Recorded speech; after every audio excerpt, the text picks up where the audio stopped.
Saya akan membacakan kesiapsiagaan dalam menghadapi resesi ekonomi 2023. Pada pendahuluan, berdasarkan laman Investopedia, resesi ekonomi adalah suatu istilah yang digunakan pada ekonomi makro dan merujuk pada penurunan yang terjadi secara signifikan dalam kegiatan ekonomi secara umum dalam suatu wilayah tertentu, dan dilansir dari National Bureau of Economic Research atau NBER. Resesi ekonomi adalah penurunan yang terjadi secara signifikan dalam kegiatan ekonomi yang menyebar di semua bagian bidang perekonomian dan berlangsung selama berapa bulan. Dan ada pembahasan. Dikutip dari laman Forbes, terdapat beberapa hal yang bisa menimbulkan terjadinya resesi, mulai dari terjadinya guncangan hebat secara tiba-tiba sampai dampak dan inflasi yang tidak bisa dikendalikan. Berikut ini penjelasan lengkap terjadinya resesi. Yang pertama ada utang yang berlebihan. Ketika individu atau bisnis mengajukan terlalu banyak utang, maka biaya untuk bisa melunasi utang tersebut bisa meningkat ke posisi di mana mereka sudah tidak sanggup lagi untuk membayar. Ketika mereka sudah tidak bisa lagi membayar utang hingga pada akhirnya mereka bangkrut, maka hal tersebut bisa membuat perekonomian menjadi buruk sampai terjadi resesi. Yang kedua, terlalu banyak inflasi.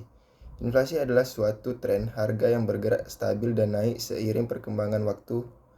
Inflasi sebenarnya bukanlah hal yang buruk, tapi inflasi yang terjadi secara berlebihan bisa jadi sangat berbahaya. Inflasi terjadi dalam kurun waktu yang lama, bisa menimbulkan gejolak resesi ekonomi.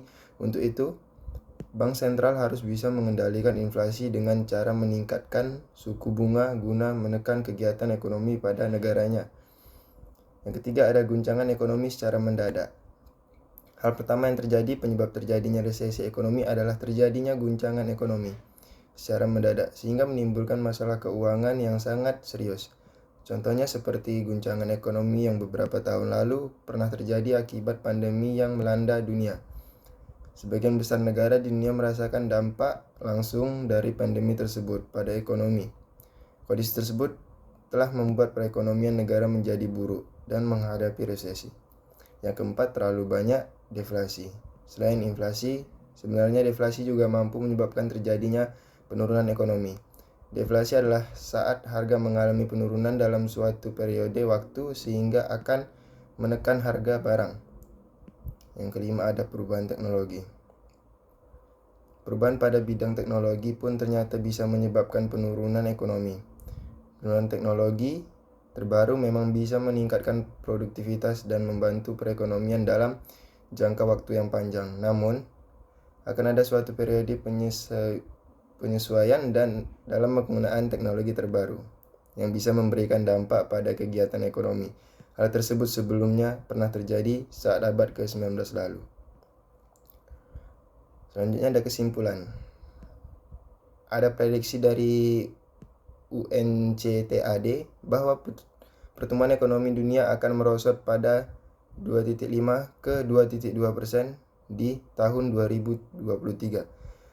Sebagai masyarakat yang cerdas dan siap siaga, kamu bisa melakukan sejumlah persiapan di bawah ini untuk mengatasi ancaman resesi tahun depan. Yang pertama ada mempersiapkan dana darurat. Yang kedua ada membatasi pengeluaran. Yang ketiga ada menambah dan memoles keterampilan. Yang keempat ada mempersiapkan pekerjaan sampingan. Yang kelima memperluas koneksi. Sekian, terima kasih.